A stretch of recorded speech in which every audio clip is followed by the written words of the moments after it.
you sick bastards. It's Friday night after midnight. Welcome to the Hot Death Horror Podcast.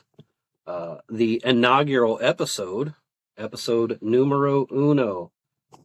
And tonight we're going to go ahead and just plug the shit out of my movie, The Spoken, with my special guest here, my little brother, Mr. Dakota Grayhawk, who played Miles Richardson and did a fantastic job at it. Fucking nailed it. So, Thank you very much. Thank you. Yeah, man. Thank you for agreeing to be a part of it with me, and thanks for coming on the first episode of the podcast. When I was starting this thing, I thought, I can't think of a better guest to have on the first episode than my own brother, who did the movie with me and all that. So yeah, man, thank you and welcome. So yeah, we're just gonna get right into it and start talking about The Spoken. Just signed a distribution agreement, getting that distributed through POV Horror. It's probably going to be, a couple weeks before they get it live on their site. It could be sooner. And then he's going to get it distributed out to all the major streaming platforms, the Tubies and Plex and all those free apps of the world. But just for those that have not been caught up to speed yet. So The Spoken, again, it's my inaugural film. It's my very first one, my directorial debut, writing, acting, cinematography, editing, all my debut on everything. It is about, basically it's myself talking a whole bunch of shit and getting cursed, I guess is the right word, with a skinwalker. I talked some shit to a dude that I shouldn't have talked shit to, and ends up being a fun little trip with a skinwalker. Lots of folklore surrounding skinwalkers, Navajo folklore. They are well, before we get into that, again, Dakota, thanks for being here. Why don't we let's let you get a couple of words in and tell the folks a little bit about yourself, where you're from, what interests you about being in the film, and what did you like about it? What did you not like about it? If there was anything you didn't like about it, what intrigued you to be a part of that, and what makes you a horror fan? What are some of your favorite horror movies? Well, to answer that last question, one of my favorite horror films of all time has got to be the Child's Play series. It was something that I was always kind of scared about as a kid, but like as I grew up, I always loved just like I grew to love the character of Chucky and just like his crazy just brain and how he like fucks with everyone's lives, and especially with Andy Barkley and everything like that. Haven't seen the new series, but I've been really wanting to. But yeah, besides that, another favorite horror movie of mine is like It. I have to say, like the new 2017 rendition of it is really good. But yeah, sometimes it's just kind of fun to just scare yourself. Just sitting there late at night and just watching a movie and just having anticipation and just getting scared and seeing all that gore and blood on the screen. Sometimes it's just fun to have that experience. Mm-hmm. Yeah. And then when you told me about you were going to do a movie, I was super excited. And like, the more you tell me about it, I was just so excited. Just like, oh, it's going to be about skinwalkers and like interactions with it. And I'm just like, this sounds right up my alley. This just sounds awesome. And then you asked me to be in the movie, and then I'm just like, okay, now I'm just even more excited. But yeah, uh, yeah, I'm just excited for your movie, and I can't wait for it to come out, honestly. Well, that makes two of us, my friend. I wish I hadn't waited so long in life. I got a mosquito bite down here now that is all of a sudden bugging me. No pun intended, bugging me. Yeah, I wish I hadn't waited so long in life to do something like this. To make a movie. I wrote a book years ago, back in 2014, 2015, something like that. Self-published it on Amazon. It was a novella. It wasn't a novel, just a little. It wasn't a short story by any means, because it was, it's about 100 pages, so not a full-length novel. But anyway, I did that, and that was fun, but it wasn't. It didn't fill that void. It didn't satisfy the hunger. The hunger.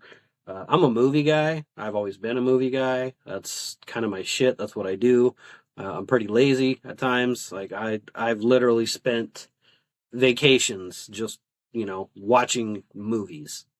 Um, Horror especially. Horror has always been my thing. Kind of like you said. Sometimes it's fun. Just turn out the lights, crank up the sound, and just get into something bloody.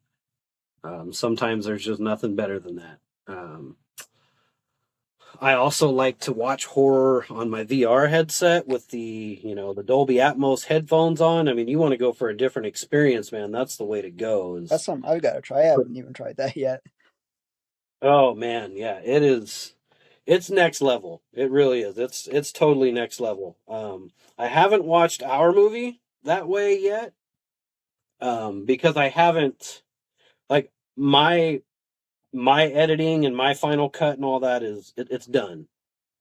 But I've sent it off to the distributor, and they're not going to do really any editing per se, but they are going to kind of just help clean it up if there's any spots that they see.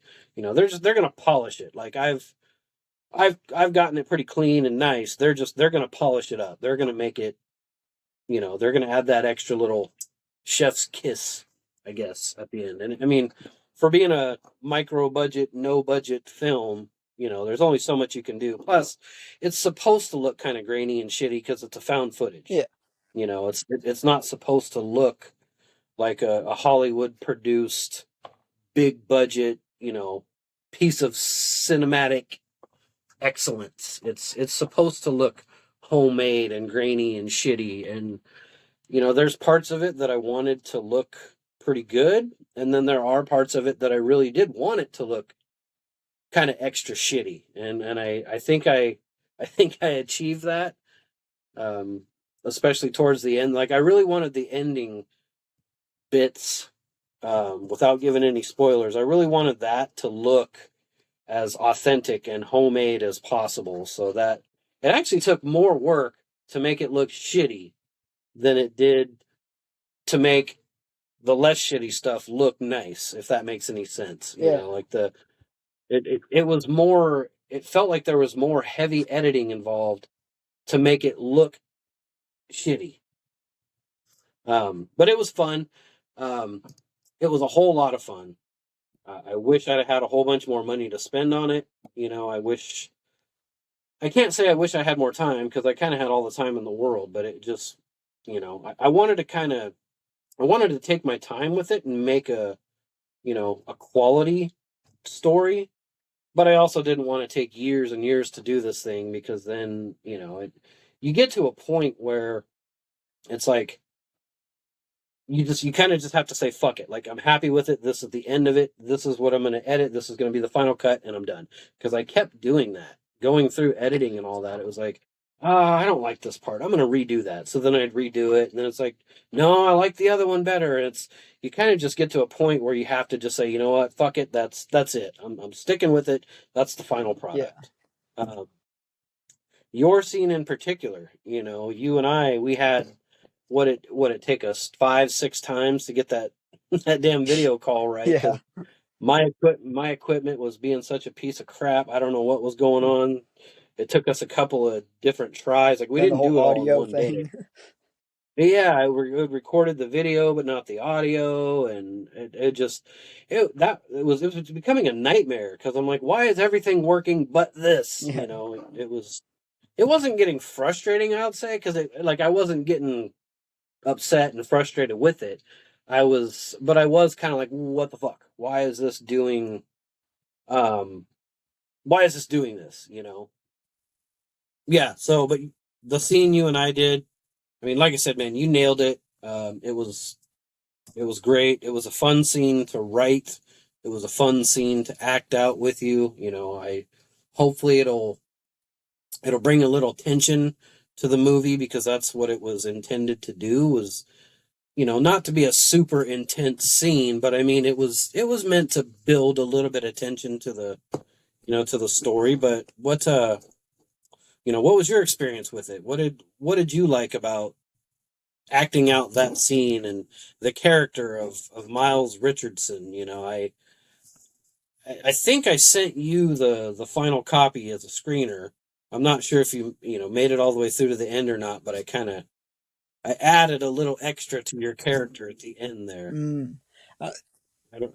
yeah, I don't know if I got that yet, but uh, well, it was kind of different because usually I have been in a few things in regards to acting before, but it was mostly just like stage plays and things like that. I was in like one movie back in my freshman year of high school, but that film is lost forever. I don't know where it's at. Uh, so it was kind of interesting. It was something different that I haven't done before because, like, again, I've acted in front of like on stage in front of like live people before, and so doing like a found footage movie where it's just going to be kind of like an interview thing between you and me, that was a really different experience, and it was something that was really cool because like it kind of allowed me to really uh, act out as if it was a natural conversation like we are having right now.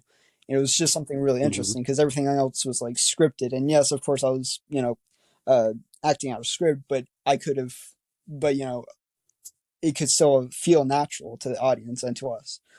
So it was definitely a really fun experience, I think.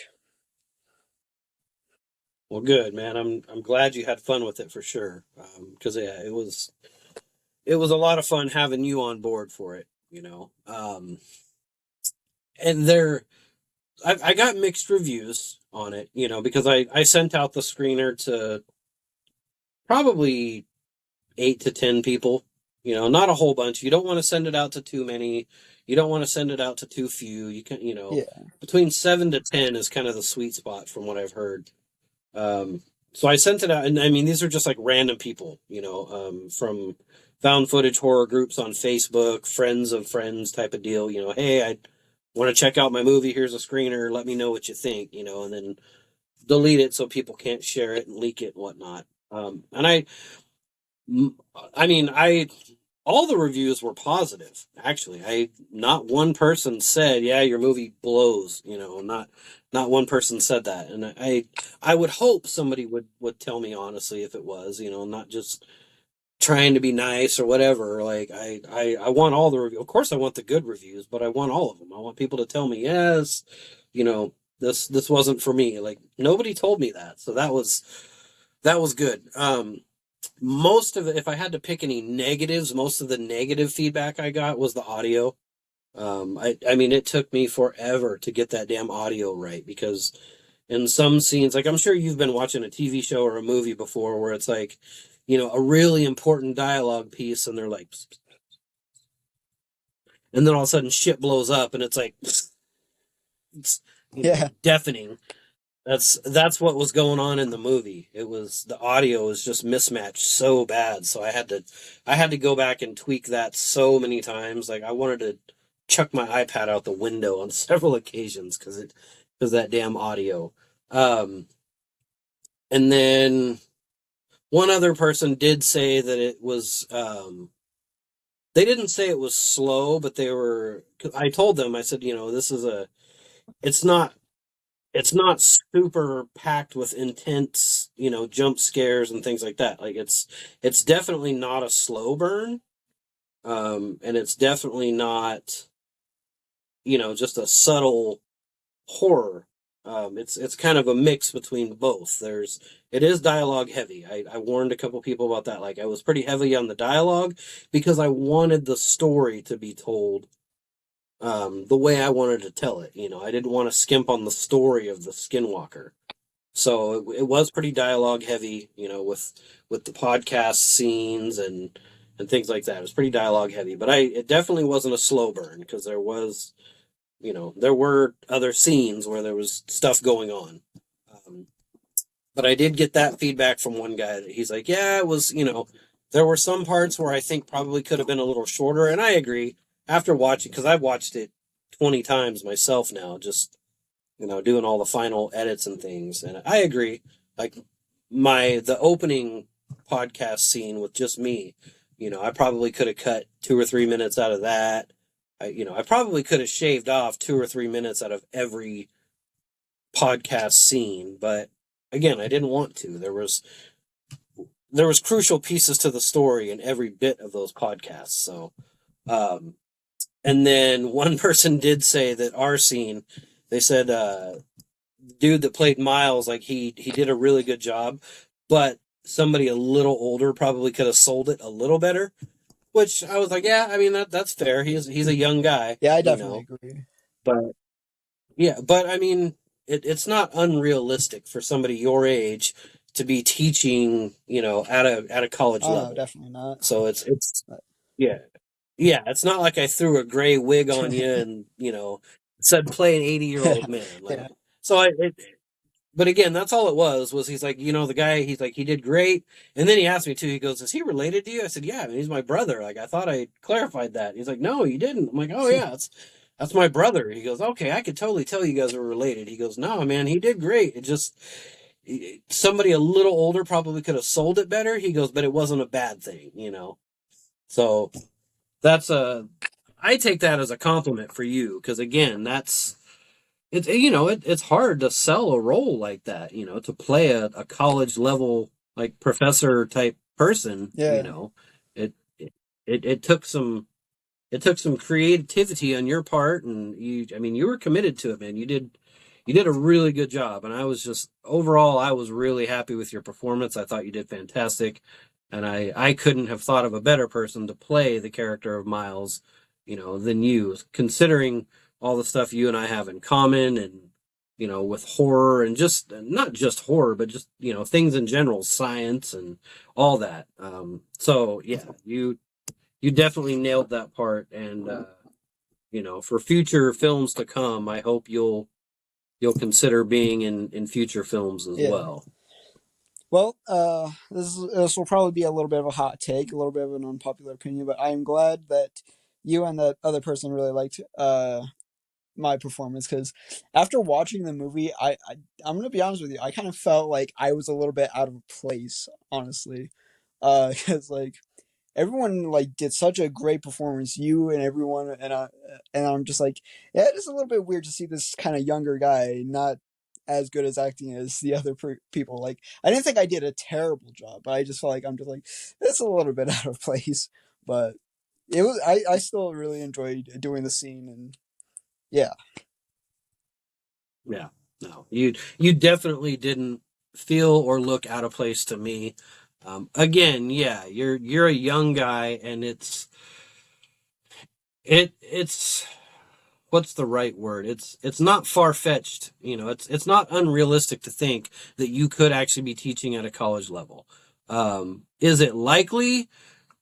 Probably not for someone to have a whole bunch of experience in the cryptozoology field. But again, I know dick about cryptozoology other than, they study cryptic matter and things like that. So, for someone your age to be an expert in cryptozoology, I mean, you could have started when you were 12 years old and gotten credits throughout high school. And I mean, I know people, personally that have done stuff like that. Like they started doing college work in high school and then gotten degrees, 4-year degrees 2 years into college because they started in high school. So it's not unrealistic. You definitely didn't feel or look out of place to me. And no, it was great. And I wouldn't have changed it at all.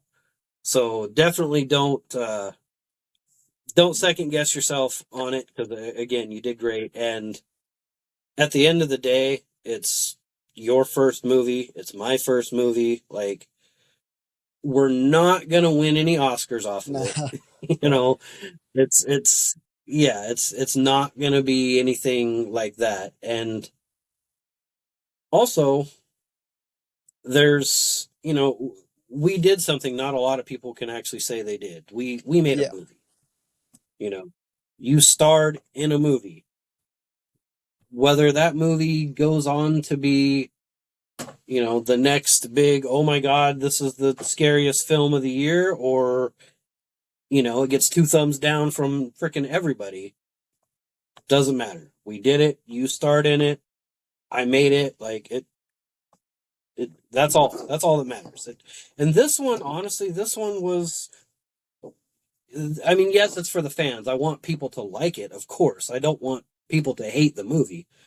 But there's another director out there, another filmmaker, Dylan Brown. He gave me some really solid advice. He's the one that I kind of consulted with the most throughout the whole process. Him, Ash Hamilton, Josh Brucker, Michael Rock, who actually starred in the film. But Dylan Brown, that dude, he made Tahoe Joe, The Flock, The Devil's Children. He's got a new one coming out, Ghost. It's not released yet as of this podcast episode. That movie's not released yet, but it will be July 9th on POV Horror and Wicked Horror TV. Same place as my movie's going to be released. And I mean, number one, he's a phenomenal guy. He's badass. Like couldn't ask for a more genuine, nicer dude. Like he could have told me to go fuck myself right out the gate, but he didn't. But he gave me a good piece of advice, and he said, no matter what, at the end of the day, make sure it's a movie that you love, that you're proud of, because ultimately it's for you. You made it for you. Yes, you want people to like it, because why, don't, why else would you make a movie to throw out in public if you, just flat out didn't care? But ultimately, do it for you. And that's what I had to keep in my mind the whole time. Every time I would get caught up in it was, I hope this scene doesn't take too much flack, or I hope not too many people hate this, because I'm going to be honest with you, there was a lot of times where I was, writing it, and as we were filming it, I'm like, I don't know if people are going to like this, but then I just had to remind myself, okay, you know what? Don't worry about that. I like it. I love it. It's something I'm proud of. It's something that I'm ready to release to the world. And, if people love it, they love it. If they hate it, they hate it. I'm not going to say I don't care, because I do. I absolutely do care. But it's not going to break my heart if more people hate it than people love it.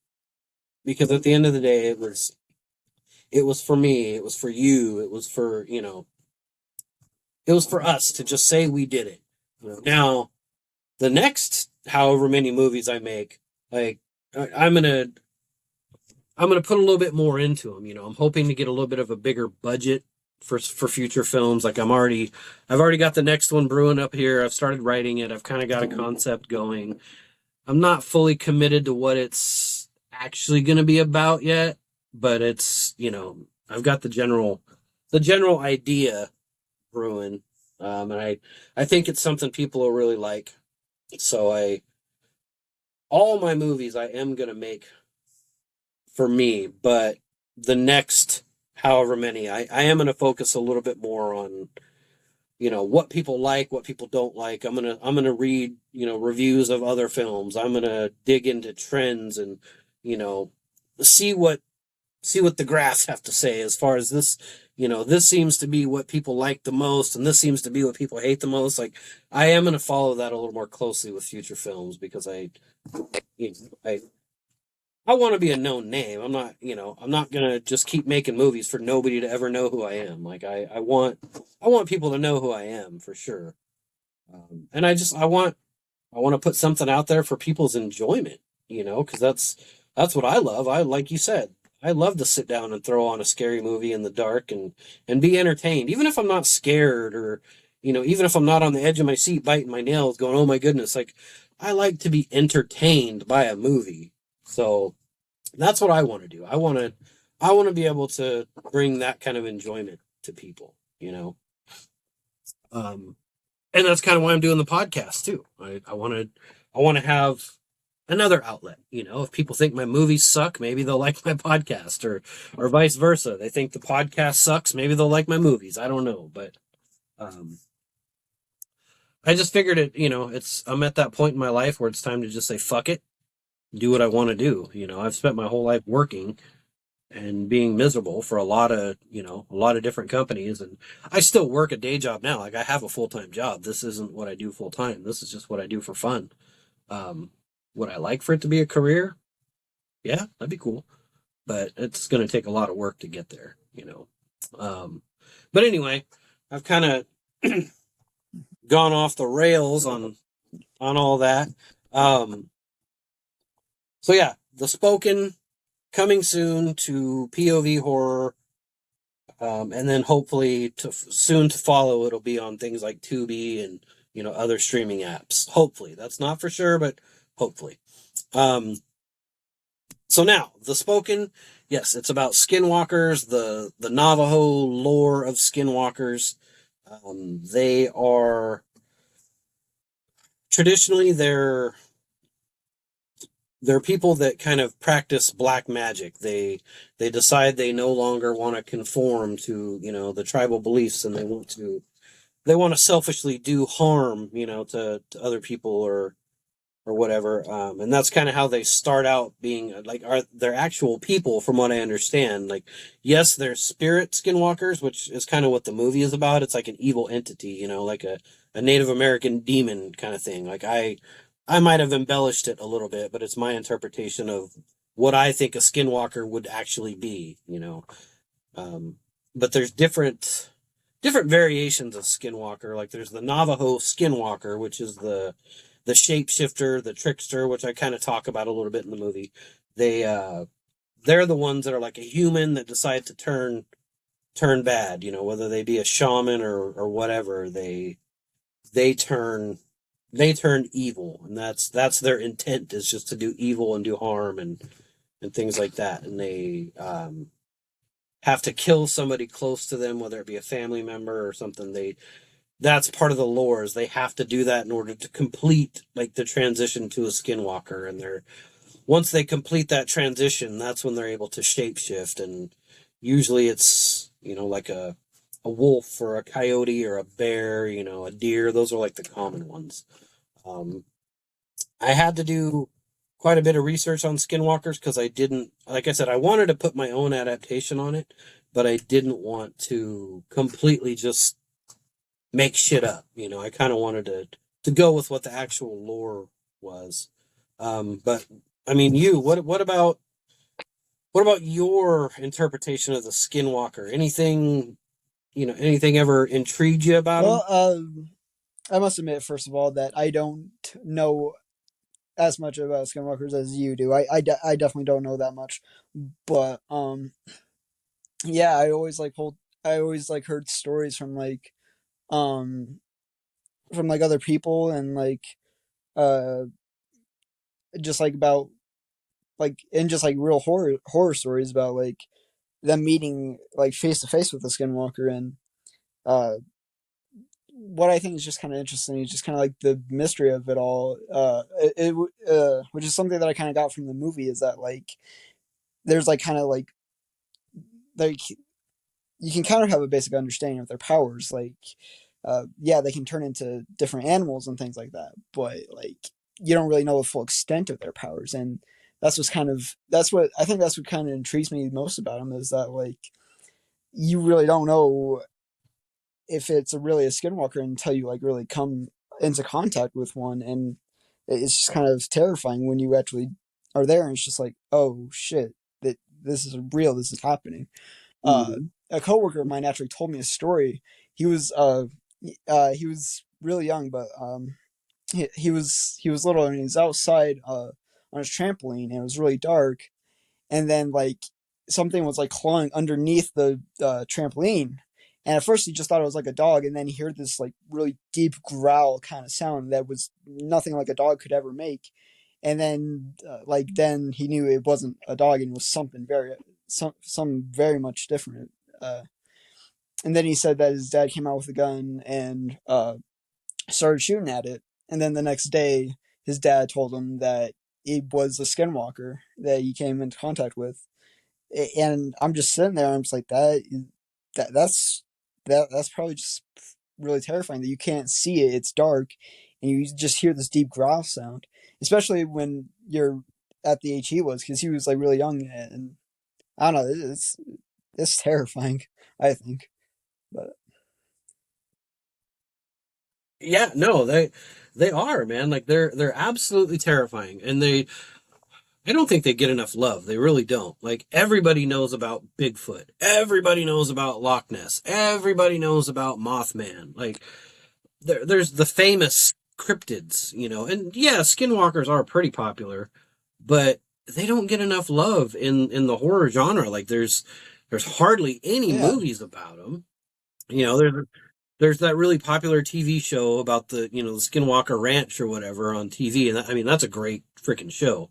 I watch it, and that's a really good show. It takes place right by you. yeah, right here in Um, Utah. Yeah, fun fact, yeah, yeah, fun fact. Well, not just Utah, like it's right by Vernal. Um, so yeah, fun fact: my movie, uh, the story, the story, about the woman. Again, I don't want to give away spoilers, but there's a certain story in the movie, that I tell on the podcast and in the intro scene, um, takes place in Vernal.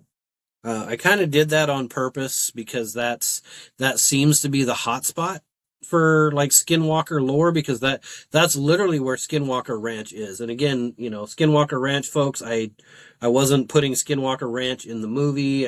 None of that. I wanted to use that part of the world, because that seems to be kind of the hot spot for that particular cryptid. New Mexico is another big one, because that's kind of Navajo Nation, is New Mexico and that whole area. So that's kind of why I did that. But yeah, man, like I don't know how much you knew about that, but the actual Skinwalker Ranch, it's not in Vernal, obviously, but it's up there somewhere. I don't know exactly where. I forget the name of the town or whatever where it's at, but it's you could probably walk there if you wanted to. Like it yeah. is so close to you. Like I'm legit jealous. Being that I live down here in Houston and you live right there in Utah. Like that's.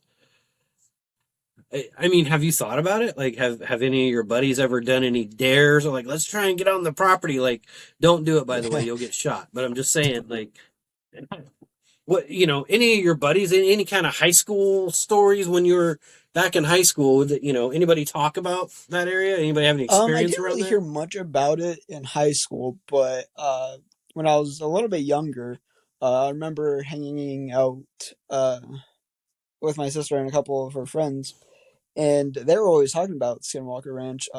We lived more in the Salt Lake area around this time, but like we were talking about Skinwalker Ranch, and just like yeah, some of them were actually talking about like wanting to go there at some point. Uh, yeah, so I never really heard much about it in high school per se, but I have heard about it, and I have heard that it's like really close by here, and yeah, it's a really interesting location, and yeah, definitely like the show really goes more into deep about that. But actually, one thing I remember this one time uh when I was little. I can't remember. We were driving home, and it was my sister and my mom and me, and we saw this like really huge, like just like this huge like orange cat, like it was way bigger than a cat should be. And then like uh we asked dad when we got home, and he said that was definitely a skinwalker. So I probably came into contact with one at one point, but I don't know. Hmm. You probably did. I mean, being in that part of the world, that I wouldn't doubt it, because I mean, you guys do have mountains and things around there. I don't know about up near your neck of the woods, but I know they're all throughout Utah. There's the Wasatch Mountains, and there's the I don't know. There's other mountain ranges in Utah. So I mean, possibility of it being a mountain lion, maybe, but I mean, you say it, if it looked like a big, deranged looking cat, like Yeah, yeah, that's probably a fucking skinwalker, man. Like around that area, I would not doubt it for a second that it's a skinwalker. Like despite what my character in the movie portrayed, like I played kind of Yeah. an asshole in the movie. Despite what my character was portrayed as in the movie, I do happen to believe in that kind of shit. Like I'm all about all the folklore. Like skinwalkers, yep, I believe it. Sign me up. Aliens, yep. And that's another thing. Aliens, like you're part of the one. That's kind of Skinwalker Ranch. It's weird that they named it Skinwalker Ranch too, because they went into it a little bit in the show, but it seems to be more like alien paranormal type activity that takes place on that property than actual, skinwalker stuff. But again, like you said, we don't really know what these things are capable of because we're not privy to that information because the Navajo keep it under, tight lip. Yeah. They keep it under wraps. Like they won't talk to anybody about it. That part in the movie was not bullshit. Like I actually did reach out to some folks in the Navajo tribe. The Dene is what they call themselves. Um, and I mean, again, that part in the movie was not bullshit. They are super kind, super great people, but they won't talk about it. They flat ass won't talk about it. If you're an outsider, they don't even like to talk about it with, amongst themselves because it's out of respect. Like that's one thing. Like that to me is what makes it truly terrifying. Like they don't talk about it because they're afraid of it. Because am I saying that right? They don't like to talk about it not because they're afraid of it, but because they respect it. Like that's some dad shit right there. Yeah. That's some man shit almost. Like that's like I'm not gonna walk up to my dad and punch him in the face, not because I'm scared of him, but because I respect him. But I am kind of scared of him too, because my dad would beat my ass. But I got the hiccups. But anyway, but yeah, they respect it enough to just not even talk about it. Yeah, you've seen interviews with some Navajo folks on some TV shows. Your ghost hunting shows and things like that. I've seen a few episodes where there are certain ones that'll talk about it, but when it gets time to actually go out to where they're supposed to be, they're like, "No, I ain't going out there. Fuck that. Like, you can kiss my ass. You go by yourself and have a good time dying. I'm not going with you." You know. So to kind of touch on what you were saying, yeah, we don't really know what they're capable of, and that was kind of my intent with the movie as well. That's why I didn't want to make it too paranormally, but I also didn't want to make it too like having a creature that you could see. I didn't want to make it too much either way. Because I mean, are they aliens? I don't know. We don't know. Are they spirits? Are they demons?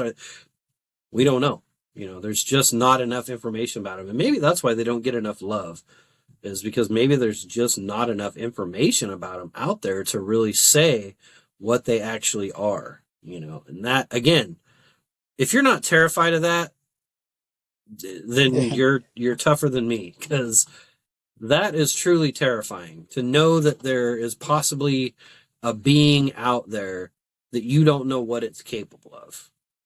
Like, let that process for a minute. Like I run across a bear in the wilderness. I know exactly what that fucking thing is capable of. He is capable of tackling me to the ground and eating my face in less than 2 seconds. Like those kinds of like I know what they're capable of. If Bigfoot's a real thing, he's probably capable of the exact same thing. He can eat my face really quickly. You know, but a skinwalker, like you just don't know. You don't know what they're capable of. You know, you kind of know what they look like, which the stories of skinwalkers, man, like some of the stuff I read while doing research on the movie, like literally gave me chills, like gave me goosebumps reading some of this stuff because I'm like, my God, what kind of creature is this? And there's some videos out there too. There's like TikTok videos and YouTube videos of people recording shit that are like, oh my God, what is that? Hashtag skinwalker. Most of it's bullshit because I don't know if you've seen like the TikTok videos where Yeah. like my dog's a skinwalker. Like I've seen those. Those are pretty funny. But they're like there's like actual legit videos out there of people filming shit. They're like that has to be Yeah, a skinwalker. What else could it be? You know, a have you seen few, any of but those? yeah, Yeah, yeah. They're they're pretty terrifying to say the least. They are pretty damn terrifying. Um, so yeah, the Skinwalker.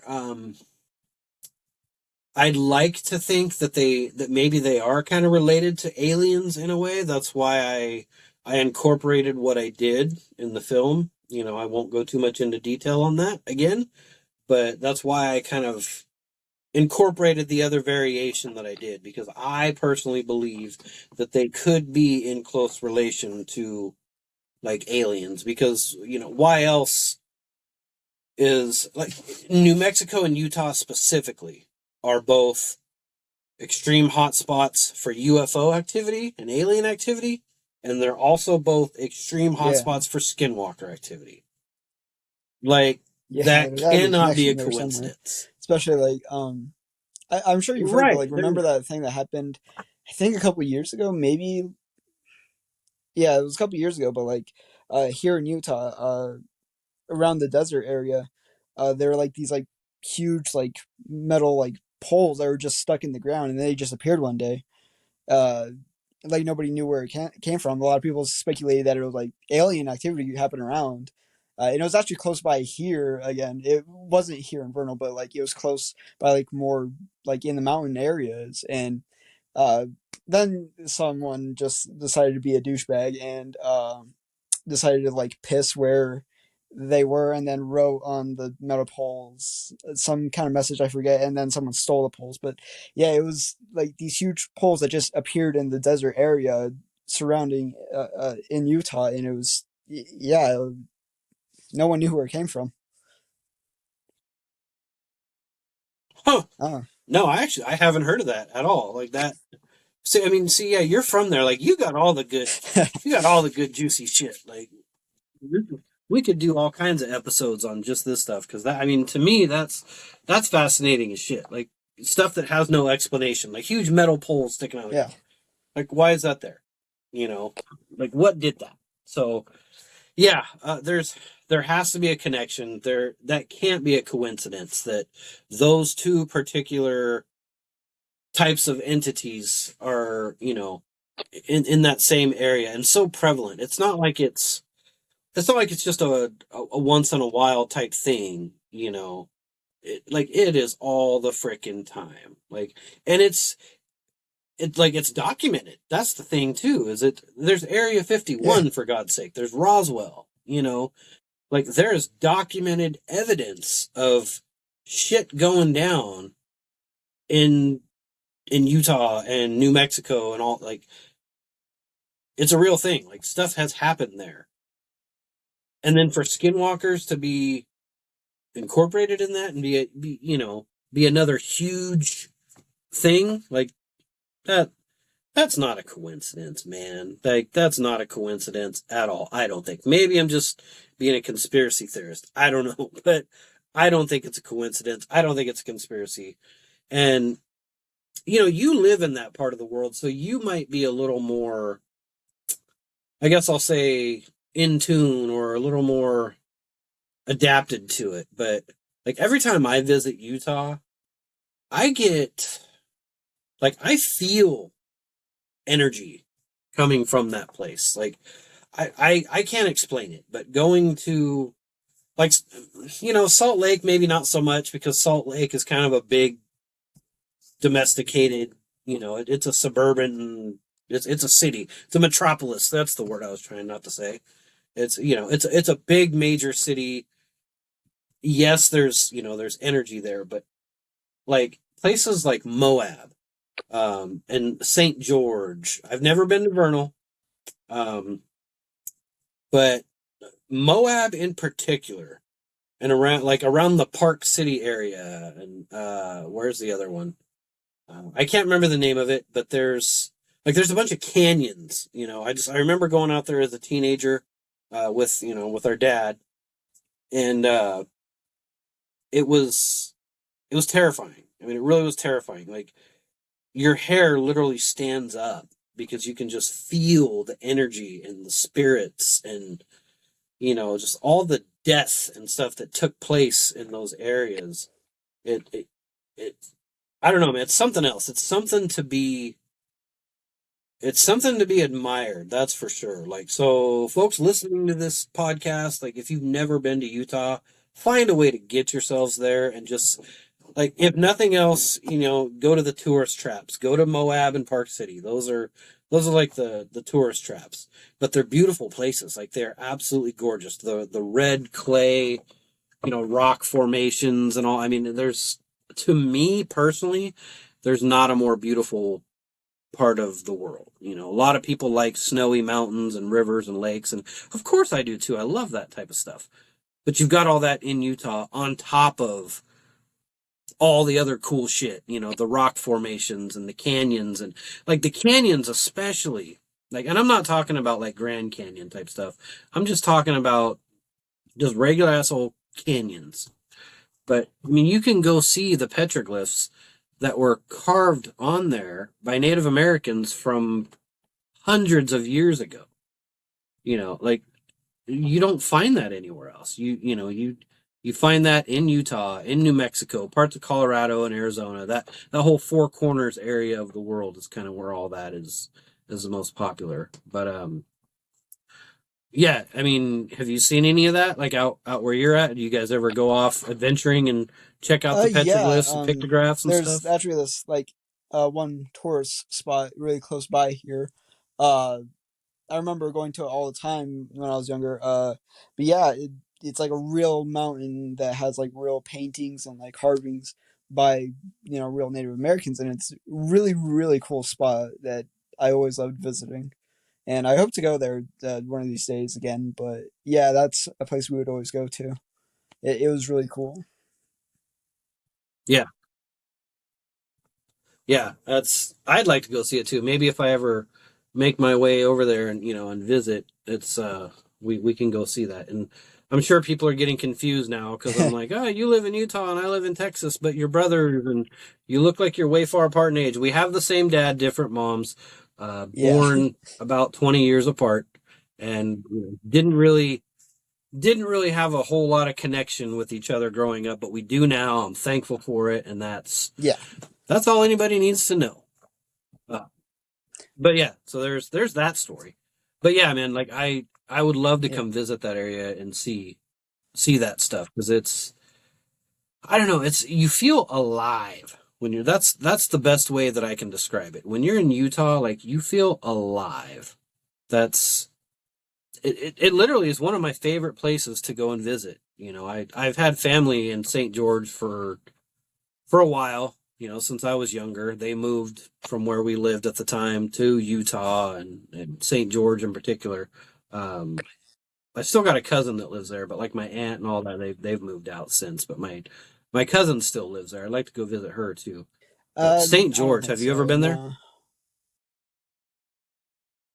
Okay, it's way south of you. Like you're way up north. Yeah, Like you're almost by Idaho, aren't you? Yeah, you're way up north. St. George it's what is it? It's about maybe 2 hours from Las Vegas. So I mean it's like almost down in Nevada. So it's way down at the southern end of Utah. I think it's how far is it? Because I remember the last time we went to St. George, I was talking with your mom and we were going to come visit, but it was going to be like a 8 hour round trip or something. Like it's like 4.5, 5 hours yeah. from St. George to Vernal. Um, anyway, yeah, that has nothing to do with horror. That's just a geography lesson. But anyway, yeah. So skinwalkers, big thing in Utah, big thing in New Mexico, big thing in that whole part of the world. Scary as shit. Evil, evil sons of bitches. I made a movie about them. My brother was in the movie with me. Uh, Gonna make some more movies. Don't know if there will be any more about skinwalkers. Um, Gonna make some more podcasts. Um, Predominantly, I would like the podcast to be about all things horror, not just horror movies. So we can talk about cryptids, we can talk about horror video games, we can Yeah. talk about horror movies, obviously, anything horror. I'd like you to come back and be a guest as often as you'd like.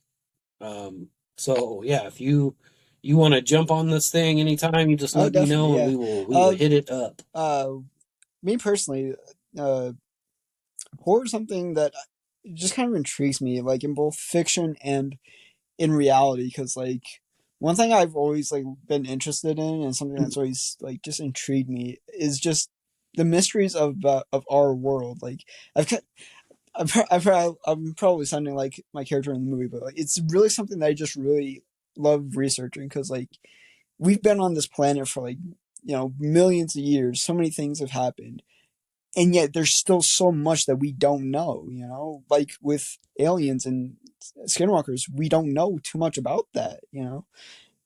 Who knows what the full extent of their power is, and there's stuff even below us in the sea that we just don't know and we can't reach yet. It's just something that I've always just loved to research, and just something that just intrigues me because like we don't know everything, and it's just I don't know, it's just interesting. And growing up, my mom always said skinwalkers are most likely like evil spirits, um trying to fool like other more good, better spirits. And again, who knows if that's true or not. Maybe they are connected with aliens. It's interesting, and I love to research it.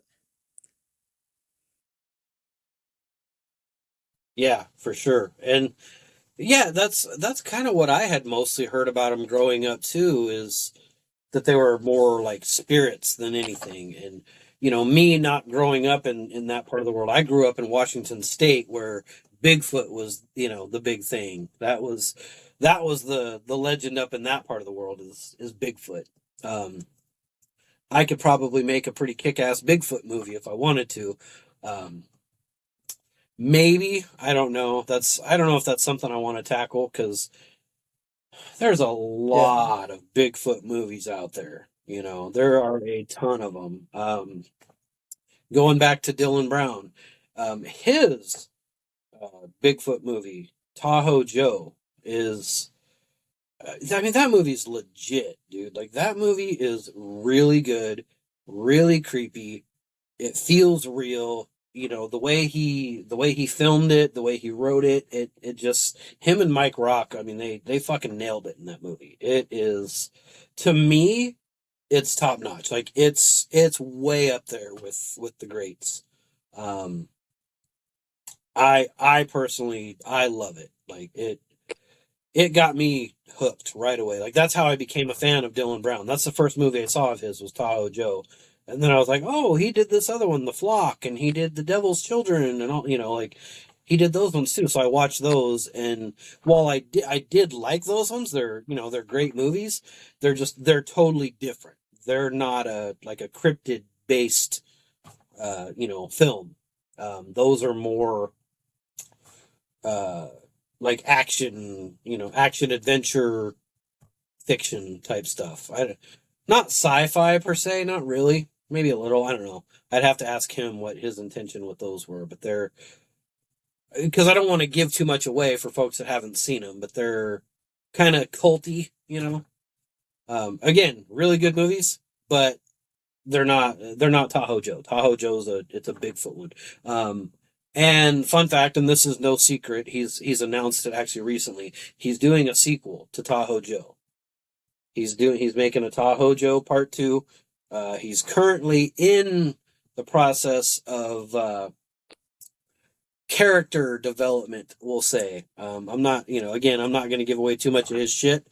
But he's deep into character development right now, writing and working on the creature.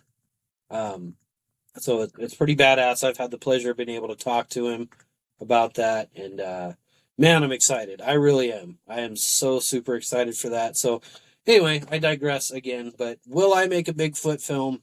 I don't know. Probably not, to be honest. I don't know if I want to go down that rabbit hole because again, there's 100 fucking Bigfoot movies.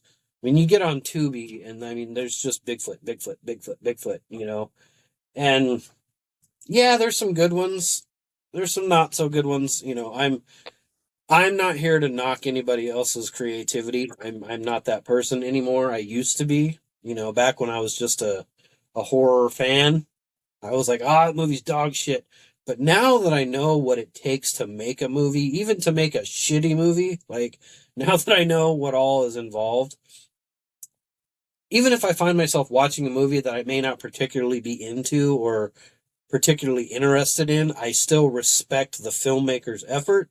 I still respect what it took to get that film made, edited, distributed, all of that. Whether they did it on no budget or a $10 million budget, doesn't matter. There's a fuckload involved in making a film. So, just something for folks to keep in mind the next time you're watching a movie and you're like, this is dog shit. I'm going to get on Facebook and just trash the shit out of it. Like, think about that just for a second before you do that somebody actually put a lot of effort into making that shitty film. So yeah. Again, my next one, I kind of want to do. Okay, well, I guess I don't mind kind of disclosing a little bit here. So I want to do either kind of like a stalker type, like psycho, creepy character type movie. Or I'm thinking about trying to do a zombie flick, which zombies it's going to be hard. It's going to be a challenge in itself to do a zombie flick because I can do it one of two ways. I can CGI in all the zombies and run the risk of it looking really shitty and terrible. Excuse me. Or I can try and find a bunch of people that want to dress up and run around like zombies for free because I'm here to tell you I'm broke. I don't have a budget for for a movie, so I can't afford to pay a bunch of people to run around and be zombies. So I've got to figure that one out. That's kind of my main dilemma with a zombie flick. I've got an idea how I can do it without having to get hundreds of people to make a zombie horde. Like I've got a couple of ideas how I could do it. But again, it's a challenge that I just don't know that I'm ready for. Maybe in the future, maybe if I make a little bit of money on my first couple films and I can get some better equipment and things like that, and I can actually, maybe afford to pay a few actors to do something, maybe then I'll tackle it. But I think for now, I'm gonna stick in my comfort zone. I'm gonna stay in my lane. So I'm more, what I've started writing is the stalker film. But again, me being me, I want to be different. I don't want to make your run-of-the-mill, typical everyday stalker flick. I want it to be different. So I'm working on an angle how I think it's going to be a little bit different than most. We'll see where it goes. I'll talk to you more about that privately. I'm not going to put a whole bunch of that on the podcast yet. Once it gets closer to time, then I will. But for now, that's the cliffhanger. It's going to be probably going to be kind of a creepy guy movie. But again, I don't know. I'm not 100% committed to it. We'll see. But that's the direction I'm leaning right now. But yeah, man. Anything else Skinwalker related you want to talk about? I mean, we got all the time in the world. We can cut it off now and whatever, or we can keep going with this and see what happens. Too sure. Did you have anything in mind?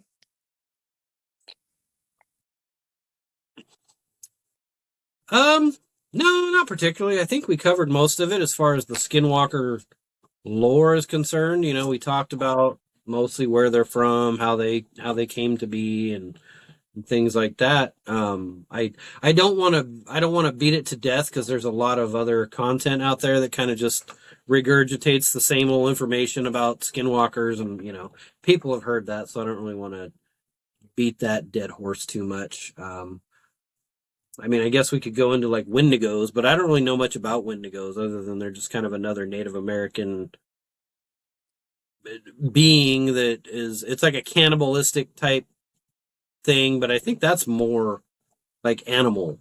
I don't think that, I mean, maybe it is a spirit, I guess, but I don't know. It feeds off of, it's a cannibal, but I don't know exactly like how it gets its energy and things. I don't know enough about Wendigos to really go into a deep conversation about them, but I do know they're interesting as shit. There's some good Wendigo movies out there too. Antlers is a fantastic movie about Wendigos. There's another one just called Wendigo. That's a pretty good movie. It's a little bit older. Stephen King's Pet Sematary, I believe, is I haven't seen that movie since I was really young, so I don't know all the details, but I think that has something to do with Wendigo folklore, but don't quote me on that. And then, the show Supernatural or whatever, I think there's a couple episodes where they have a Wendigo in there, but I don't watch the show, so I don't know. It's not because I'm not interested, it's just because there's like 29 fucking seasons of that show and 80 episodes per season, and they're an hour long a piece. So I just don't have the time in my life to invest because I know, number one, I know I'll get addicted to the shit, and then I'll just do nothing but watch that show, and then I'll never make another movie again because it'll take me a lifetime to watch every episode of that show. Right. So, yeah. So, yeah, man, I mean, we're at the hour mark now, so I think we'll go ahead and cut this one off and get planning on the next one. So hopefully our, inaugural episode of Hot Death Horror was up to snuff with the enjoyment factor. Let me know. I'm on Facebook, Dustin Tamplin. Also have the Hot Death Horror Facebook page. Email me, hotdeathhorror@gmail.com. Hot Death Productions on Facebook. Let's see. Shit. Okay, there we go. Yeah, hotdeathhorror@gmail.com. So hit me up on there. Let me know what you'd like to talk about. Let me know what your favorite movies are, your favorite horror movies, horror games, horror characters, anything horror related. Hit me up. Let me know. And we will get to talking about it in the future episodes. Dakota, thank you again, sir. Thank you for being in the film. Thanks for having me. Thank you for being on the podcast. Of course, man. Again, the invitation for you on the podcast is extended anytime. Anytime you want to come on, just let me know, and we will. All right, sounds. We will set it up and do another podcast. Awesome, man. Well, love you, buddy, and thank you for coming on, and thanks everybody for listening. We will catch you on the flip side. I'm out.